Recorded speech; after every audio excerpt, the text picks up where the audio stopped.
இயேசு கிறிஸ்துவின் நாமத்தில் வாழ்த்துகிறேன். ஆண்டவர் தாமே உங்களை ஆசீர்வதிப்பாராக. இன்றைக்கும் இந்த இடத்தில் ஒரு 15-20 நிமிடங்கள் ஒரு ஜெபமும் வேதத்திலிருந்து சில வசனங்களை கொண்டு பிரசங்கமும் இந்த இடத்துல நடைபெற இருக்கிறது. வீடுகளில் இருக்கிற ஒவ்வொரு சகோதரர்களும் சகோதரிகளும் நீங்க விரும்பினால் நீங்க இந்த இடத்துல நடக்கிற இந்த ஜெபத்துல நீங்க பங்கெடுக்கலாம். இது உங்களுக்கு மிகுந்த ஆசீர்வாதமா இருக்கும். ஒருவேளை உங்க வாழ்க்கையில வியாதிகள், பிசாசின் போராட்டங்கள், செய்வினை கட்டுகள், சமாதானம் இல்லாமைகள், வறுமைகள், கடன் தொல்லைகள், தற்கொலையின் எண்ணங்கள், கெட்ட சொப்பனங்கள், இப்படி பல விதத்துல நீங்க பாதிக்கப்பட்டு இருப்பீர்களானால் மெய்யாகவே இந்த ஜெபம் உங்களுக்கு பெரிய விடுதலையை கொண்டு வரும். இயேசுவின் நாமத்தினால நாங்கள் ஜெபிக்கும் போது உங்களுக்கு பெரிய அற்புதத்தை ஆண்டவர் தருவார். ஆகவே கட்டாயத்தின் பேரில் அல்ல, விரும்பினால் இந்த ஜெபத்துல நீங்க இணைந்து கொள்ளலாம். இயேசு இன்றைக்கு அநேகருக்கு அற்புதங்களை செய்து கொண்டு வருகிறார். இந்த ஜெப நேரத்துல இயேசு கிறிஸ்து உங்களுக்கு பெரிய அற்புதங்களை நிச்சயமா இன்றைக்கு செய்வார். நீங்க அனைத்து விதமான கட்டுகளில் இருந்து நீங்க விடுவிக்கப்படுவீர்கள். தேவனால நிச்சயம் நீங்கள் ஆசீர்வதிக்கப்படுவீர்கள். இப்போதும் ஆரம்ப ஜெபத்தை இந்த பகுதியில் கர்த்தருடைய ஊழியத்தை நிறைவேற்றுகிற அருமையான சகோதரர் செல்வன் அவர்கள் வந்து ஜெபிப்பார்கள்.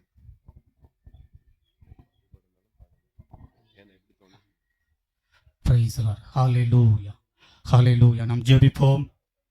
மகா இரக்கமும் கிருபை நிறைந்த எங்கள் பரலோக தந்தையே, இந்த ஆசீர்வாதமான சாயங்கால வேலைக்காய் ஸ்தோத்திரம் ஸ்தோத்திரம் ஸ்தோத்திரம் அப்பா.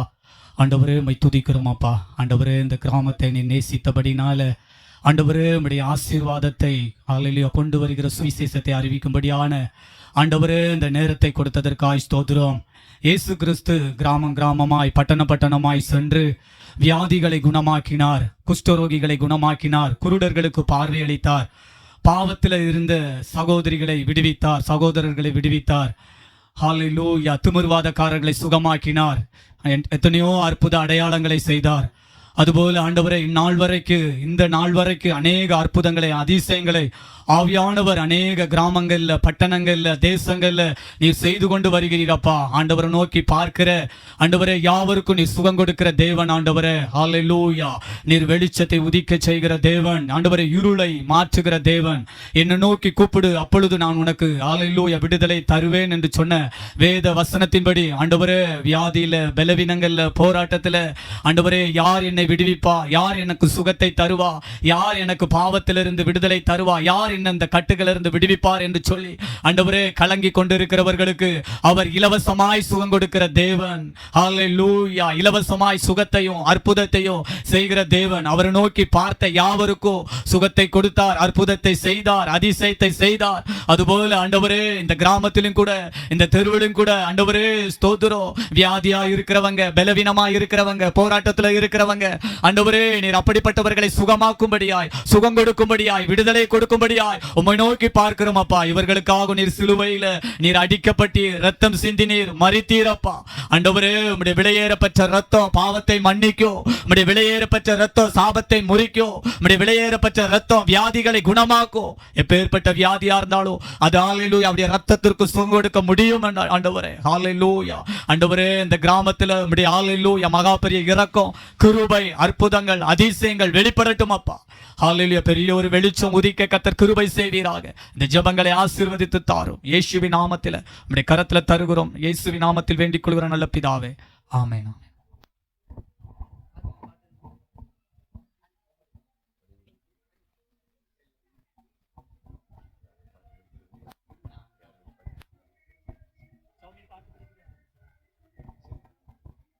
இயேசு கிறிஸ்துவின் நாமத்தில் மறுபடியும் இந்த இடத்துல வந்திருக்கிற, குடியிருக்கிற ஒவ்வொரு குடும்பங்களையும் வாழ்த்துகிறேன்.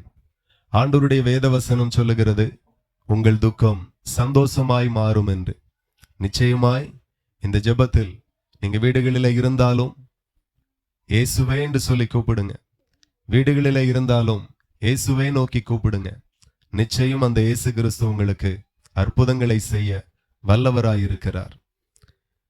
விசேஷமாக ஒரு சில வசனங்கள் பூமி எங்கிலும் குடியிருக்கிற ஜனங்களுக்கு பிரசங்கிக்கும்படியாய், சபைக்கு மாத்திரமல்ல, கிறிஸ்தவர்களுக்கு மாத்திரமல்ல, கிறிஸ்தவ சபைகளுக்கு மாத்திரமல்ல, உலகத்துல இருக்கிற எல்லா ஜாதி ஜனங்களுக்கும் பிரசங்கிக்கும்படி ஆண்டவர் சில வசனங்களை வேதத்துல எழுதி சபைக்கும் அவருக்கு ஊழியம் செய்கிறவர்களுக்கும் கட்டளையிட்டு இருக்கிறார். இதை போய் உலகத்துல இருக்கிற எல்லா ஜனங்களுக்கும் பிரசங்கிக்க வேண்டும் என்று சொல்லி, அப்படி உங்களோடு கூட சொல்லும்படி ஆண்டவர் சொன்ன வசனத்தை நான் இந்த இடத்துல நின்று பிரசங்கிக்கிறேன். நீங்க விரும்பினால் இந்த வசனங்களுக்கு செவி கொடுத்து கேட்கலாம். இது உங்களுக்கு மிகுந்த ஆசீர்வாதமா இருக்கும். வேதத்துல ஓசியா தீர்க்கதரிசியின் ஆகமம் 8ஆம் அதிகாரம் 12 நீங்க வாசித்தீர்களானால், ஆண்டவருடைய வசனம் சொல்லுகிறது, என் வேதத்தின் மகத்துவங்களை அவர்களுக்கு எழுதி கொடுத்தேன், அவைகளை அந்நிய காரியமாக எண்ணினார்கள் என்று ஆண்டவர் தன்னுடைய வேதனையை இந்த இடத்துல எழுதியிருக்கிறதை நம்ம பார்க்கிறோம். நீங்க கவனிக்கணும், வேதம் ஒரு குறிப்பிட்ட மதத்திற்கானது அல்ல, ஜாதிக்கானதல்ல, அல்லது கிறிஸ்தவர்களுக்கே மாத்திரம் உரியதல்ல, எல்லா ஜனங்களுக்கானது. ஆகவே ஆண்டவர் சொல்லுகிறார், என் வேதத்தின் மகத்துவங்களை அவர்களுக்கு எழுதி கொடுத்தேன், அவைகளை அந்நிய காரியமாக எண்ணினார்கள். இன்னைக்கு வேதம் என்கிறது நிறைய பேர் அது அந்நிய காரியம், அந்நிய மதம், வெளிநாட்டு கடவுளுடைய வேதம், இப்படிதான் நிறைய பேர் அதை நினைக்கிறாங்க. ஆகையினாலதான் வேதத்தை குறித்து தவறான எண்ணம் கொண்டு சிலர் அந்த வேத புஸ்தகத்தை கிழிக்கிறதும், காலை போட்டு மிதிக்கிறதும், அவமரியாதை செய்கிறதும், இப்படி பல இடங்களில நாம நடக்கிறதை நியூஸ் வழியா பார்க்கிறோம். ஆனால் ஒன்று புரிந்து கொள்ளுங்க, ஆண்டவர் வேதத்தில் எழுதியிருக்கிறார், என் வேதத்தின் மகத்துவங்களை அவர்களுக்கு எழுதி கொடுத்தேன், அவைகளை அந்நிய காரியமாக எண்ணினார்கள் என்று ஆண்டவர் தன்னுடைய வேதனையை வெளிப்படுத்துகிறார். வேதத்துல சொல்லப்பட்ட எல்லா வசனங்களும் எல்லாருக்கும் உரியது. நான் ஒரு சாதாரணமான வேதத்தை எடுத்துக்கொண்டு உங்களோடு கூட பேச வரல. வேதம் எவ்வளவு மகிமையானது என்கிறதற்கு உதாரணமாக நான் சில காரியத்தை சொல்லுகிறேன். இந்த உலகத்திலேயே அதிகமாய் விற்பனை ஆகுகிற ஒரு புஸ்தகம் என்றால் அது இயேசு கிறிஸ்துவனுடைய வேத புஸ்தகம் மட்டும்தான். அநேக ஜனங்கள், கோடான கோடி ஜனங்கள் வாசிக்கிற ஒரு வேதம் உண்டானால் அது இயேசு கிறிஸ்துவனுடைய வேத புஸ்தகம் மட்டும்தான். அதோடு கூட அல்லாமல் இந்தியாவில மாத்திரம் கிட்டத்தட்ட 1400க்கும் அதிகமான பாஷைகள் இருக்கிறது. அப்போ உலகத்துல ஒவ்வொரு நாடுகளிலையும் எத்தனை பாஷைகள் இருக்கிறது என்று சொல்லி நீங்க யோசித்து கொள்ளுங்க. அதிகமான மொழிகளிலே மொழிபெயர்க்கப்பட்டு அநேக பாஷைக்காரர்கள் வாசிக்கிற ஒரு புஸ்தகம் உண்டானால் அது வேத புஸ்தகம் மட்டும்தான். இப்படி வேத புஸ்தகத்தினுடைய மேன்மையை சொன்னா சொல்லிட்டே போகலாம், அவ்வளவு விஷயம் இருக்கிறது. நீங்க கவனித்தீர்களானால் வேதத்துல ஆண்டவர் எழுதியிருக்கிறார், வானமும் பூமியும் ஒளிந்து போனாலும் அவருடைய வார்த்தைகளில் ஒன்றும் ஒளிந்து போகாது என்று ஆண்டவர் சொல்லி இருக்கிறார். ஆகவே வேதம் உண்மையானது, சத்தியமானது. இப்போ வேதத்தை குறித்து சாதாரண பாம்பர மக்களிடத்துல நான் எனக்கு தெரிந்த அளவுல சொன்னா சிலர் நம்புவார்கள். ஆனா உலகத்துல எல்லாரும் எல்லாரை போல அல்ல. ஏனென்றால் சிலர் ஆராய்ச்சி பண்ணி, சில சயின்டிஸ்ட்கள்லாம் இருக்கிறாங்க, அவர்களுடைய ஆராய்ச்சி மூலமாக என்ன உறுதியாகுகிறதோ, என்ன சொல்லப்பட்டிருக்கிறதோ அதை மாத்திரம் எடுத்துக்கொள்ளுவார்கள் உண்மை என்று சொல்லி. மற்ற மாதிரி யாரு சொல்லுகிறதுனால அவர்கள் கேட்க போகிறதில்ல. வேதத்துல நீங்க வாசித்தீர்களானால் நிறைய வசனங்கள் விஞ்ஞானத்தின் மூலமாய் உறுதி செய்யப்பட்டிருக்கிறது. வேதத்துல சொல்லப்பட்டது எல்லாமே உண்மை. உண்மைக்கு புறம்பாய் வேதத்துல ஒரு வரியாகிலும் எழுதப்படவில்லை, சொல்லப்படவில்லை என்கிறதை நிரூபித்திருக்கிறார்கள். அதற்கு சான்றாக ஒரு சில வசனத்தை நான் உங்கள் மத்தியில பேச விரும்புகிறேன். ஏசாயா தீர்க்கதரிசன புஸ்தகம் 40:22 நீங்க வாசித்தால் அதுல சொல்லப்பட்டிருக்கிறது, அவர் பூமியின் உருண்டையின் மேல் வீற்றிருக்கிறார் என்று தேவாதி தேவன், கர்த்தாதி கர்த்தரை குறித்து சொல்லப்பட்டிருக்கிறது. அப்போ இயேசு கிறிஸ்து, கர்த்தராக இயேசு கிறிஸ்து எதிலே வீற்றிருக்கிறார் அப்படின்னா அவர் பூமியின் உருண்டையின் மேல் வீற்றிருக்கிறார் என்று வேதத்தில் எழுதப்பட்டிருக்கிறது. இந்த பூமி ஆராய்ச்சி மூலமாய் கண்டுபிடிக்க முன்பதாக சிலர் நினைத்தார்கள் தட்டையானது, சதுரமானது அல்லது நீளமானது. இப்படிதான் பல தலைமுறையாக, நூற்றாண்டுகளாக நம்பப்பட்டு வந்தது. ஆனால் சில நூற்றாண்டுகளுக்கு முன்பதாக தான் கண்டுபிடிக்கப்பட்டது, இந்த பூமி வேதத்துல சொல்லப்பட்டபடியே இது உருண்டையானது. இது உருண்டையானது. எல்லாரும் நினைக்கிறது மாதிரி சதுரம் இல்ல. இந்த வசனத்தை தான் பல 1000 ஆண்டுகளுக்கு முன்பதாகவே தேவாதி தேவன் தன்னுடைய தீர்க்கதரிசியாகிய ஏசாயாவுக்கு வெளிப்படுத்தி கொடுத்தார் இந்த பூமி உருண்டை என்று சொல்லி. அதுக்கு பிறகுதான் விஞ்ஞானிகள் கண்டுபிடித்தார்கள் இந்த பூமி உருண்டையா இருக்கிறது என்று சொல்லி. ஆகவே வேதத்துல சொல்லப்பட்ட இந்த வார்த்தையும் விஞ்ஞானத்தின் மூலமாய் உண்மை என்று சொல்லி நிரூபிக்கப்பட்டிருக்கிறது. ஆகவே நான் ஒரு பொய்யான வேதத்தை எடுத்துக்கொண்டு வந்து உங்களோடு கூட பேசல. மெய்யான சத்தியம் நிறைந்த விஞ்ஞானத்தின் மூலமாய் நிரூபிக்கப்பட்ட ஒரு சத்திய வேதத்தை கொண்டுதான் நான் உங்களோடு கூட பேசுகிறேன். ஆகவே இந்த வேத வசனங்களுக்கு தயவு செய்து செவி கொடுங்க. அது உங்களுக்கு மிகுந்த ஆசீர்வாதமாய் இருக்கும். அதே போல வேதத்துல சொல்லப்பட்ட அநேக தீர்க்க தரிசனங்கள் இருக்கிறது. எரேமியா 47 அதிகாரம் அதுல 5வது வசனம் சொல்லுகிறது, காசா மொட்டையடிக்கப்படும் என்று சொல்லி வேதத்தில் எழுதப்பட்டிருக்கிறது. நீங்க நன்றாய் கவனித்தீர்களானால் பல ஆயிரம் வருடங்களுக்கு முன்பதாக காசா என்கிற ஒரு தேசத்தை குறித்து ஆண்டவர் தீர்க்க தரிசனம் உரைத்தார். அதன்படியே இன்றைக்கு நாம காண்கிற காசாவில நடக்கிற யுத்தங்களா இருக்கட்டும், பிரச்சனைகளா இருக்கட்டும், நீங்க நன்றாய் கவனித்தீர்களானால் பல தேசத்துல பிரச்சனை நடக்கிறது, கொஞ்ச நாள்ல சரியாகுது. பல தேசத்துல பிரச்சனை வருகிறது, மறுபடியும் அந்த தேசத்தினுடைய பேர் மாறாமல், சூழ்நிலை மாறாமல் மறுபடியும் அந்த தேசம் கட்டமைக்கப்படுகிறது.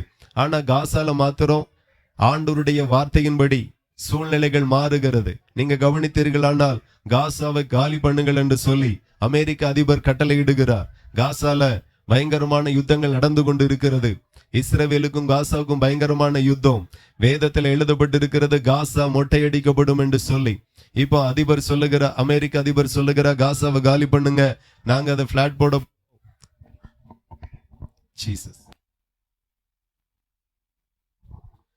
நாங்க காசாவை காலி பண்ணுங்க, அதை பிளாட் போட போறோம், அல்லது அத நல்ல கட்டடங்களை கட்டி எழுப்ப போகிறோம், அந்த தேசங்களுக்கு வேணும். இப்ப மக்கள் எல்லாம் எங்க போக, எங்க வாழ, எங்க குடியிருக்க அப்படிங்கிற ஒரு சூழ்நிலையில நிற்கிறார்கள். இது ஒரு மனுஷன் சொன்ன வார்த்தையானால் நிச்சயமாய் நிறைவேறாது. இந்த வார்த்தை வானத்தையும் பூமியும் படைத்த சர்வ வல்லமை உள்ள தேவன் சொல்லி இருக்கிறார். ஆகையினால தலைமுறைகள் தாண்டினாலும் காலங்கள் தாண்டினாலும் அது நிச்சயமாய் நிறைவேறுகிறதை நாம கண்ணெதிரில நடக்கிறதை நாம பார்த்து கொண்டிருக்கிறோம். அதோடு கூட நீங்க கவனித்தீர்களானால் ஆண்டவருடைய வசனம் சொல்லுகிறது, லேவியராகமம் 17:11 மாம்சத்தின் உயிர் இரத்தத்தில் இருக்கிறது என்று சொல்லி. இந்த ரகசியம் ரொம்ப நாளாக மருத்துவ உலகத்துக்கு தெரியாது. ஒரு மனுஷனுடைய உயிர், ஒரு மாம்சத்தின் உயிர் எங்க இருக்கு என்று சொல்லி, தோல்ல இருக்கிறதா, எலும்புகள்ல இருக்கிறதா, கையில இருக்கிறதா, கால்ல இருக்கிறதா, இப்படி கண்டுபிடிக்கப்படவே இல்லை. ஆனா பல ஆயிரம் வருடங்களுக்கு முன்பதாக வேதத்துல எழுதப்பட்டு இருக்கிறது. ஆண்டவர் சொன்னார் ஒரு மாம்சத்தின் உயிர் இரத்தத்துல இருக்கிறது என்று சொல்லி. அப்ப அதையும் விஞ்ஞானத்தின் மூலமாக நிரூபித்தார்கள். ஒரு மனுஷனுக்கு இரத்தத்துல தான் உயிர் இருக்கிறது என்று சொல்லி. இது அறியாமல் அமெரிக்காவில் அதிபராய் இருந்த, அமெரிக்கா தந்தை என்று அழைக்கப்படுகிற ஜார்ஜ் வாஷிங்டன் அவர்கள் வியாதிப்பட்டார்கள். அப்ப அன்னைக்கு இருந்த மருத்துவத்துல தலை சிறந்த மருத்துவர்கள் வரவழைக்கப்பட்டார்கள். அன்றைக்கு நீங்க பாத்தீங்கன்னா ஒரு மனுஷனுக்கு காலில் வீக்கம் அப்படின்னா ஒரு ஊசியை குத்தி அதுல இருக்கிற ரத்தத்தை கொஞ்சம் எடுப்பாங்க, சரியாகும். இப்படிதான் மருத்துவ முறைகள் இருந்தது.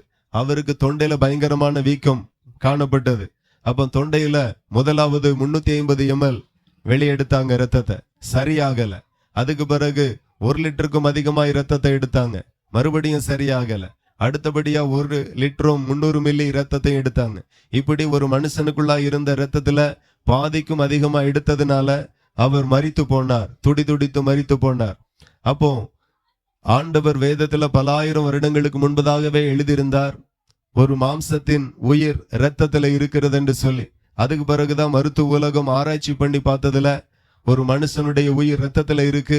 வேதத்துல சொல்லப்பட்டது உண்மைதான், அது சத்தியம்தான், மாறாத மெய் வார்த்தை தான் என்று அங்கீகரித்தார்கள். இப்படி எந்த விதத்துல நீங்க யோசித்து பார்த்தாலும் வேதத்துல சொல்லப்பட்டது கட்டுக்கதைகள் அல்ல, பேருக்காக சொல்லப்பட்டது அல்ல, கடமைக்காக சொல்லப்பட்டது அல்ல, ஏமாற்றும்படி எழுதப்பட்டது அல்ல. அந்த வார்த்தை எல்லாமே உண்மை உண்மை உண்மை. ஆகையினால் அதுல சொல்லப்பட்ட வார்த்தைகள் நிறைவேறி கொண்டிருக்கிறது. சொல்லப்பட்ட வார்த்தை இன்றைக்கும் கண்ணெதிரில தீர்க்க தரிசனமா சொன்னது நிறைவேறி கொண்டிருக்கிறது. இனியும் நிறைவேற வேண்டிய அநேக காரியங்கள் இருக்கிறது. ஆகையினால அதை குறித்து தான் நான் உங்கள் நடுவில் பேச போகிறேன். இனி பேசுகிற வார்த்தை ரொம்ப முக்கியமான வார்த்தை, தயவு செய்து கவனிக்கவும். இந்த வார்த்தை கிறிஸ்தவ சபைகளுக்கு மாத்திரம் ஆண்டவர் எழுதாமல் எல்லா ஜனங்களுக்கும் போய் பிரசங்கிக்க வேண்டும் என்று சொல்லி கட்டளையிட்டு இருக்கிற வார்த்தை.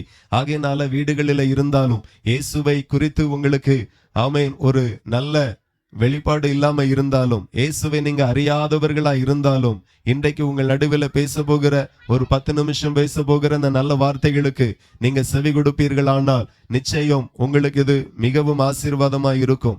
எல்லா மனுஷனுடைய இருதயத்திலும் ஒரு காரியம் இருக்கிறது, ஒரு நாள் இந்த உலகம் அழியும்.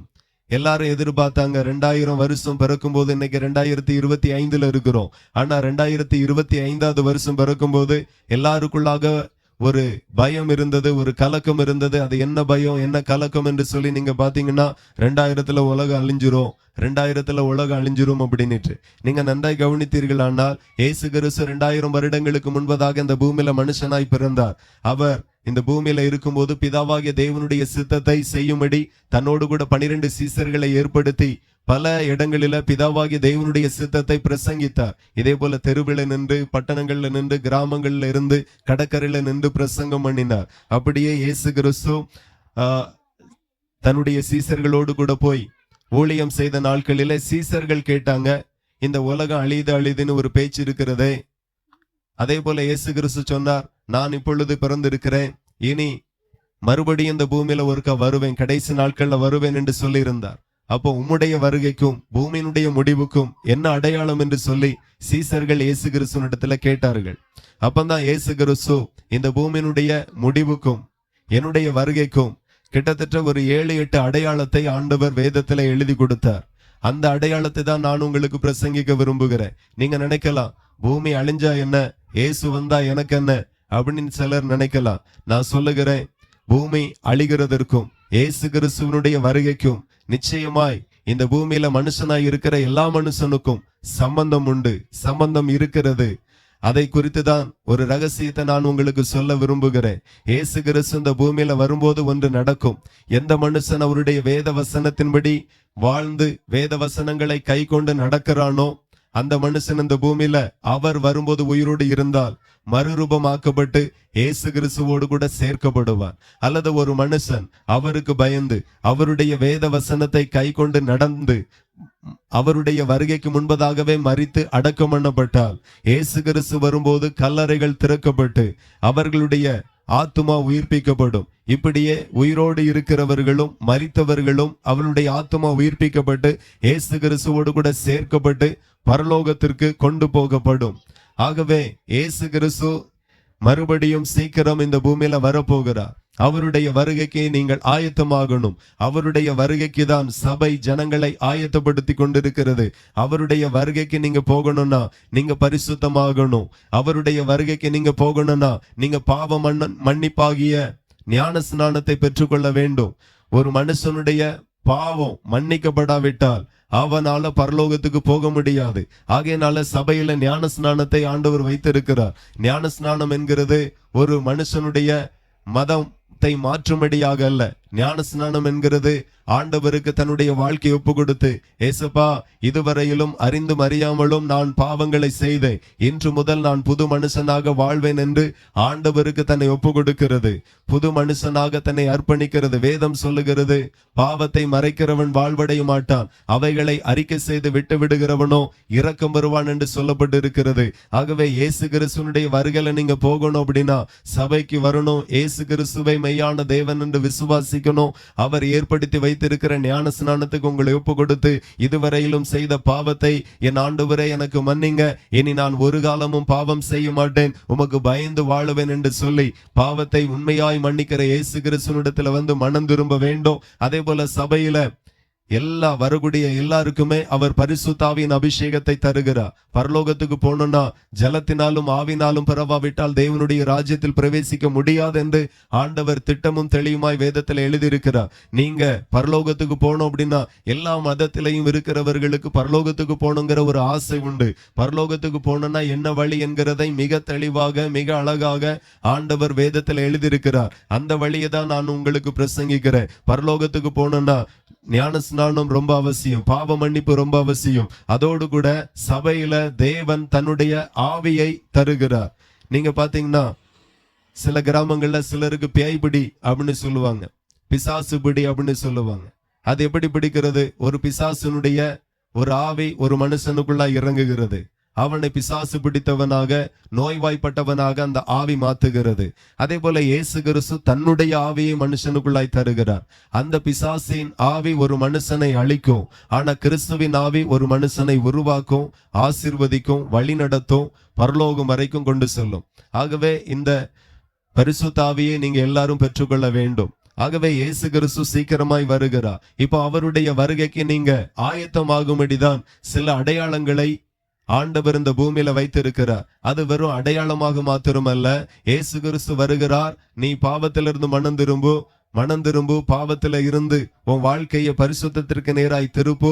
இயேசு கிறிஸ்து வருகிறார், அவருடைய வருகையில நீ போகணும். அதற்கான அடையாளமாக ஆண்டவர் கிட்டத்தட்ட ஒரு 8 காரியத்தை சொல்லுகிறார். மிக சீக்கிரமாய் ஒரு 5 நிமிடத்துல என்னுடைய வார்த்தையை நான் முடிக்கிறேன். தயவு செய்து கவனிங்க. ஆண்டவர் மத்தேயு எழுதின சுவிசேஷம் 24:3 இருந்தே நாம ஒன்றின் பின் ஒன்றாக வாசித்தால் ஆண்டவருடைய வசனம் சொல்லுகிறது, யுத்தங்களையும் யுத்தங்களின் செய்திகளையும் கேள்விப்படுவீர்கள். நாம இதை நியூஸ் வழியா கேள்விப்படுகிறோம். இஸ்ரேலுக்கும் காசாவிலையும் யுத்தம். போன வாரத்துல கேள்விப்பட்டோம், இந்தியாவுக்கும் பாகிஸ்தானுக்கும் யுத்தம் நடக்கிறது என்று சொல்லி. இப்படி பல தேசம் ஒன்றோடு ஒன்றா மோதி கொண்டிருக்கிறது. உக்ரைனும் ரஷ்யாவும் மோதி கொண்டிருக்கிறது. பல தேசங்களில யுத்தங்களும் யுத்தங்களுக்கான சூழ்நிலைகளும் போய்கொண்டுதான் இருக்கிறது. இதெல்லாம் கேள்விப்படும் போது ஏதோ ஒரு தேசத்துல பிரச்சனை போல அப்படின்னு சாதாரணமாய் விட்டு விடாமல், நிச்சயமா அந்த அடையாளம் ஏன் வைக்கப்பட்டிருக்கிறது, ஏன் சம்பவிக்கிறது என்று சொன்னால், இயேசு வருகிறார், இயேசு கிறிஸ்து வருகிறார், நீங்க மனம் திரும்பணும், இயேசு கிறிஸ்து வருகிறார், இந்த பூமியினுடைய நாட்கள் முடிய போகிறது, பாவத்திலிருந்து மனம் திரும்பு என்று சொல்லி இந்த யுத்தங்கள் ஒவ்வொரு பேரையும் எச்சரிக்கிறது. அடுத்தபடியாய் சொல்லப்பட்டிருக்கிறது, ஜனத்துக்கு விரோதமாய் ஜனமும் ராஜ்யத்துக்கு விரோதமாய் ராஜ்யமும் எழும்பும். இன்னைக்கு பாத்தீங்கன்னா தேசம் மோதுகிறது மாத்திரமல்ல, தேசங்களுக்குள்ளாகவும் சில ஜனத்துக்கு விரோதமாய் ஜனமும் மோதி கொண்டிருக்கிறது. இது எதற்கு அடையாளம் என்றால், இயேசு கிறிஸ்து சீக்கிரமாய் வருகிறார் என்கிறதையே இது தெரியப்படுத்துகிறது. 4வது அடையாளம், பஞ்சங்கள் வரும் என்று சொல்லப்பட்டிருக்கிறது. நீங்க கவனித்தால் சோமாலியா என்கிற தேசம் முழுக்க முழுக்க பஞ்சத்துல தள்ளப்பட்டு கிடக்கிறது. அங்க இருக்கிற பிள்ளைகளுக்கு ஒழுங்கான சாப்பாடு இல்ல. நம்ம பிள்ளைகளுக்கு டெய்லி 3 நேரம், குறைந்த அளவு அதுவும் 3 நேரமாகிலும் நல்ல ஆகாரம், நல்ல தண்ணீரை கொடுக்கிறோம். ஆனா அங்க உள்ள பிள்ளைகளுக்கு ஒரு நாளைக்கு ஒருவேளை சாப்பாடு கூட ஒழுங்கா இல்ல, சரியான அளவுக்கு தண்ணீர் இல்ல, வாழ தேவையான வசதியான எந்த சூழ்நிலைகளும் அங்க இல்ல. முழுக்க முழுக்க ஒரு தேசமே பஞ்சத்துக்குள்ளாய் போய் கொண்டிருக்கிறது. இந்தியாவிலும் சில மாநிலங்களில சில பிற்படுத்தப்பட்ட ஜனங்களுக்குள்ளாய் பயங்கர பஞ்சம். இலங்கை தேசத்துல பயங்கர பஞ்சம். ஏன் பஞ்சம்? எல்லாமே காசு கொடுத்தா கிடைக்குது, ஆனா காசு தான் நிறைய பேர்ட்ட இல்ல. இலங்கை தேசத்துல நீங்க கவனித்தால், நாம இந்தியாவில வாங்குகிற ஒரு ஃப்ரைட் ரைஸினுடைய விலை இந்தியாவில 100 ரூபாய், ஆனா இலங்கையில 500 ரூபாய். அப்ப எப்படி வாங்கி சாப்பிடுறது? நல்ல அரிசி இலங்கை தேசத்துல 200-250 ரூபாய்க்கு ஆரம்பிக்கிறது. ஒரு நல்ல அரிசி வாங்கினா 300 ரூபாய். அப்ப எப்படி வாங்கி ஒரு ஏழைகள் சாப்பிட முடியும்? அப்படியே கொஞ்சம் கொஞ்சமா ஜனங்கள் பஞ்சத்திற்குள்ளாக போய்கொண்டிருக்கிறார்கள். பல தேசத்துல பஞ்சங்கள் காணப்படுகிறது. இந்த பஞ்சத்தை நாம நியூஸ் வழியா கேள்விப்படும் போது ஏதோ ஒரு தேசத்துல பிரச்சனை போல அப்படின்னு நினைக்காமல், இயேசு கிறிஸ்து வரப்போகிறார், வருகிறார், நீ ஆயத்தப்படு என்று சொல்லி இந்த பஞ்சங்கள் அடையாளமாக தேவனால வைக்கப்பட்டிருக்கிறது. அதோடு கூட இல்லாம 5 கொள்ளை நோய் வரும் என்று சொல்லப்பட்டிருக்கிறது. கடந்த 4 வருஷத்துக்கு முன்பதாக பயங்கரமான கொரோனா என்கிற கொள்ளை நோய் பல தேசங்களில காணப்பட்டது. சீனால காணப்பட்டது. நாம நினைச்சோம் சீனால தானே, இந்தியால இல்ல அப்படின்னு நிம்மதியா இருந்தோம். அடுத்த கொஞ்சம் 2-3 நாள்ல நியூஸ் வந்தது, இந்தியாவுல பரவ ஆரம்பிக்கிறது அப்படின்னுட்டு. அப்பவும் தமிழ்நாட்டுல இருக்கிறவங்க நினைச்சோம், இந்தியால தானே வந்திருக்கு, பாம்பேல தானே வந்திருக்கு, டெல்லியில தானே வந்திருக்கு அப்படின்னே நம்ம நினைச்சோம். ஆனா அப்படியே பார்த்தா தமிழ்நாட்டுக்குள்ளாவும் வந்தது. தமிழ்நாட்டுக்குள்ள நம்ம மாவட்டத்துக்குள்ள வரலையேன்னு ஒரு சந்தோஷம் இருந்தது. அதுக்கு பிறகு நம்ம திருநெல்வேலி மாவட்டத்திலேயும் வந்தது. அதுக்கு பிறகு நம்ம தெருவுல வந்தது, நம்ம வீட்டுல வந்தது. போய் நாமளே பாதிக்கப்பட்டோம். ஏனென்றால் இந்த அடையாளங்கள் எல்லாம் ஆண்டவர் ஒரு மதத்திற்கோ ஒரு மாவட்டத்திற்கோ ஒரு மாநிலத்திற்கோ வைக்காமல் முழு உலகத்தினுடைய ஜனங்களை எச்சரிக்கைக்காக ஆண்டவர் இந்த அடையாளங்களை வைத்திருக்கிறார். ஆகவே இந்த அடையாளம் ஒரு உலகத்துல ஒரு மூலையில வராமல் உலகம் முழுவதும் இருக்கிற எல்லா ஜனங்களும் அதை பார்க்கணும், அதை கவனிக்கணும், அதுல எச்சரிக்கை அடையணும், அதுல மனம் திரும்பணும் என்று சொல்லிதான் ஆண்டவர் இந்த அடையாளங்களை வைத்திருக்கிறார். ஆகவே மறுபடியும் நேற்றைக்கு நியூஸ் கொரோனா மறுபடியும் பரவுகிறது என்று சொல்லி ஒரு மோசமான செய்தியை கேட்க நேரிடுகிறது. நான் சொல்லுகிறேன், எந்த கொள்ளை நோய் வந்தாலும் கர்த்தரை தெய்வமாய் கொண்டிருந்து அவர் மேல் நம்பிக்கையாய் இருக்கிற மனுஷனை நிச்சயமாய் அணுகாது. அந்த மனுஷன் அந்த நோயினால பாதிக்கப்பட மாட்டான். ஆகையினால நீங்கள் விசுவாசிங்க இயேசு கிறிஸ்துவை. அடுத்த அடையாளம் என்ன சொல்லப்பட்டிருக்குன்னா, பூமி அதிர்ச்சிகளும் பல இடங்களில வரும். நீங்க பாத்தீங்கன்னா 2010 வருஷத்துல இருந்து இன்றைக்கு 2025 வருஷம் வரைக்கும் கிட்டத்தட்ட முழு உலகத்திலையும் வந்திருக்கிறதான பூமி அதிர்ச்சி, பெருசுல இருந்து சின்ன பூமி அதிர்ச்சி வரைக்கும் கிட்டத்தட்ட 1,52,000 முறை இந்த 15 ஆண்டுகளுக்குள்ளாக பூமி அதிர்ச்சி உலகம் முழுவதிலையும் பல தேசங்களில வந்திருக்கிறது. ஆகவே நான் சொல்லுகிற இந்த பூமி அதிர்ச்சியினுடைய செய்தியை நீங்க வீடுகளிலிருந்து கேட்கும் போது ஏதோ ஒரு சம்பவம் நடக்கிறது, பூமி வெப்பமயமாகுது, அதனால வரக்கூடிய பிரச்சனை என்று சொல்லி சாதாரணமா எடுத்துக்கொள்ளாமல் நீங்க பாத்தீங்கன்னா, நீங்க கவனித்தீர்களானால் இந்த பூமியில இந்த பூமி அதிர்ச்சி இயேசு கிறிஸ்து வருகிறார், இயேசு கிறிஸ்து வருகிறார், இரட்சகர் வருகிறார், நீங்க மனம் திரும்ப என்று சொல்லி இது எச்சரிக்கிறது. கடைசியாக அநேகருடைய அன்பு தணிந்து போகும் என்று சொல்லப்பட்டிருக்கிறது.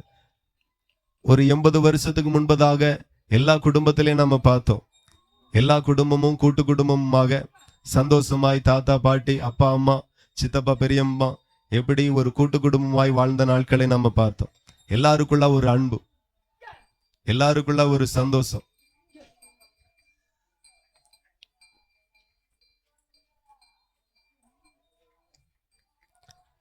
எல்லாருக்குள்ளாக ஒரு சந்தோஷமும் சமாதானமுமாய் இருந்து, ஆனா அதுக்கு பிறகு நீங்க பாத்தீங்கன்னா கூட்டு குடும்பங்கிறதுக்கு சாத்தியமே இல்லாம எல்லா குடும்பங்களும் பிரிஞ்சு போகுது.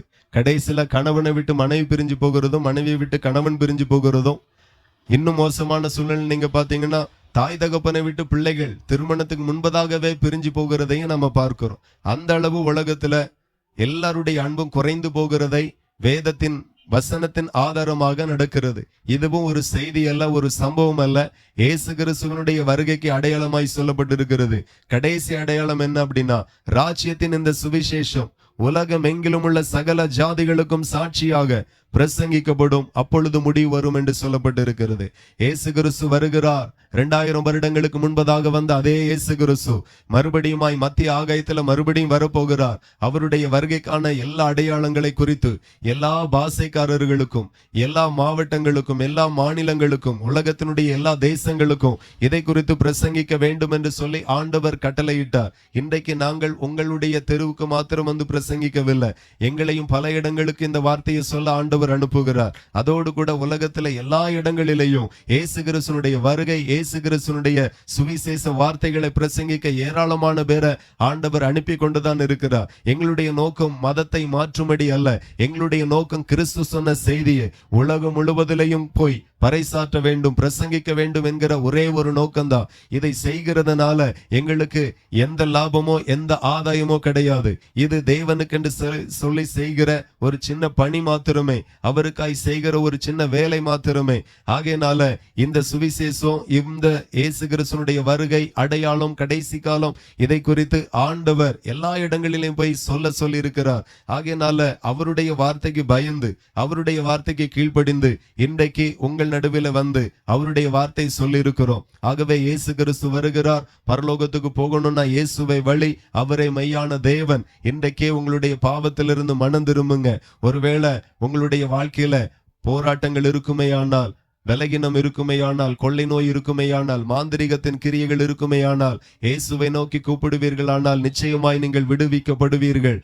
ஆண்டவருடைய வேதம் சொல்லுகிறது, வாதை உன் கூடாரத்தை அணுகாது என்று சொல்லி. ஒரு மனுஷனுடைய வீட்டுல இயேசு இருப்பாரானால் அந்த வீட்டிற்கு விரோதமாய் எவ்வளவு பயங்கரமான மாந்திரிக செயல்களை பண்ணி வாதைகளை அனுப்பலாலும் அது அணுகாது, அது அந்த குடும்பத்துல பலம் செய்ய முடியாது என்று வேதத்துல தெளிவாய் சொல்லப்பட்டிருக்கிறது. ஆகவே இப்பொழுது நான் உங்களுக்காக ஜெபிக்க விரும்புகிறேன். உங்களுக்கு என்ன தேவையோ இயேசுவின் நாமத்தினால கேட்டு பாருங்க. சமாதானத்தை ஆண்டவர் தருவார், ஆறுதலை தருவார். மாந்திரிக கட்டுகளிலிருந்து நிச்சயமாய் நீங்க விடுவிக்கப்படுவீர்கள். சில நேரங்கள்ல ராத்திரி தூங்க முடியல, சில நேரங்கள்ல கெட்ட சொப்பனமாய் வருகிறது, வீட்டுல ஏதோ நடக்க போற மாதிரி ஒரு பயம். இந்த மாதிரி சூழ்நிலைகள்ல இருக்கிறவர்கள் இயேசு என்று கூப்பிடுங்க. இனி அந்த மாதிரியான சூழ்நிலை உங்க வாழ்க்கையில இருப்பதில்லை. என்னோடு கூட சேர்ந்து இருக்கிற யாராகிலும் ஜெபிக்க விரும்பினால் இருக்கிற இடத்துல இருந்து இயேசு என்று சொல்லுங்க. இன்றைக்கு ஒரு அற்புதம், ஒரு விடுதலையை இயேசு உங்களுக்கு தர வல்லவர். அன்புள்ள தகப்பனே, உலகம் எங்கிலும் போய் எல்லா சிருஷ்டிகளுக்கும் சுவிசேஷத்தை பிரசங்கிக்கும்படி நீங்க கட்டளையிட்டீங்க. அந்த வார்த்தைக்கு கீழ்ப்படிந்து நாங்கள் இன்றைக்கு இந்த பகுதியில வந்து கர்த்தருடைய வார்த்தை இவர்களுக்கு பிரசங்கித்திருக்கிறோம். இந்த வார்த்தைகளை கேட்டவர்களாக இப்பொழுது ஜெப நிலைமையில இருக்கிற மனதிற்குள்ளாக வீட்டிற்குள்ளாக இருந்து இயேசு என்று கூப்பிடுகிற ஒவ்வொரு பேருக்கும் அற்புதம் நடக்கட்டும், சமாதானங்கள் வரட்டும், விடுதலைகள் வரட்டும், ஆரோக்கியங்கள் வரட்டும். குடும்பங்களிலே போராடுகிற சேவனையின் ஆவிகள், மாந்திரிகத்தின் ஆவிகள் எல்லாம் இயேசுவின் நாமத்தில் எரிக்கப்படுவதாக, நிர்மலமாகி போவதாக. குழந்தை பாக்கியம் இல்லாத பிள்ளைகளுக்கு குழந்தை பாக்கியத்தை கர்த்தர் தருவீராக. ஆண்டவரே, குடும்பங்களை ஆசீர்வதியும். திருமண தடைகளை சந்திக்கிற பிள்ளைகளுக்கு ஆமென், அந்தந்த திருமண வயது வரும்போது ஏற்ற துணைகளை என் ஆண்டவர் தருவீராக. படிப்புல சில பிள்ளைகள் படுகிற கஷ்டங்கள், படிப்புனால வரக்கூடிய பிள்ளைகளுக்குள்ளாக இருக்கிற மன உளைச்சல்கள் எல்லாம் மாறட்டும். ஆண்டவரே, சமாதானத்தை கொடுங்க, தைரியத்தை கொடுங்க, படிக்கிற நல்ல ஞானம், அறிவை கொடுங்க. கடனால வாடுகிற ஒவ்வொரு பிள்ளைகளுக்கா ஜெபிக்கிறோம். இயேசுவை என்று கூப்பிடுங்க. இந்த கடன் ஆண்டவர் அடைக்கும்படி வாசல்களை திறந்து தருவார். உங்களுக்கு தெரிந்த வழிகள் ஒன்றே ஒன்றுதான். ஆனால் ஆண்டவர் நோக்கி கூப்பிடும் போது அவர் உங்களுக்காய் திறந்து தரக்கூடிய வழி அநேகமாய் இருக்கும். இயேசுவை கூப்பிடுங்க. ஆமென். இருக்கிற கடனை எல்லாம் அடைக்கும்படி கர்த்தர் வாசல்களை திறந்து தருவார். தொழில் வியாபாரங்களை திறந்து தருவார். அன்புள்ள தகப்பனே, இப்படிப்பட்ட எல்லாருக்காக ஜெபிக்கிறோம். இன்றைக்கு ஒரு அற்புதம் நடக்கட்டும், சமாதானம் உண்டாகட்டும், ஆசீர்வாதம் உண்டாகட்டும். ஜனங்கள் சந்தோஷமாய் சுகமாய் வாழ ஆண்டவர் உதவி செய்யும். பிரசங்கிக்கப்பட்ட எல்லா வார்த்தைகளும் மனதார கேட்டு ஆண்டவரே அவைகளின்படி நடக்கவும், இயேசு கிறிஸ்துவினுடைய வருகைக்கு ஆயத்தப்படவும் தேவரீர் தம்முடைய பிள்ளைகளுக்கு உதவி செய்யுங்க.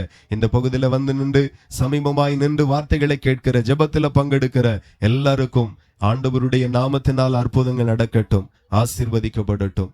ஆசீர்வதிக்கிறேன், வழி நடத்தும். இயேசுவின் நாமத்தில் ஜெபிக்கிறோம், ஜெபங்களும் நல்ல பிதாவே. ஆமேன், ஆமேன், ஹல்லேலூயா. கர்த்தர் நல்லவர். இந்த இடத்துல இருக்கிற யாருக்காகிலும் இந்த வேதத்துல இருந்து இன்னும் சில வசனங்களை நான் வாசிக்கணும், தெரிஞ்சுக்கொள்ளணும் என்று சொல்லி விரும்பினால் எங்களிடத்துல வேதம் இருக்கிறது, அதை இலவசமாகவே நாங்க கொடுக்கிறோம். நீங்க விரும்பினால் அந்த வேத புஸ்தகத்தை நான் உங்களுக்கு கொடுக்க விரும்புகிறேன். நீங்க வந்து வாங்கிக்கலாம். கர்த்தர் உங்களை ஆசீர்வதிப்பார்.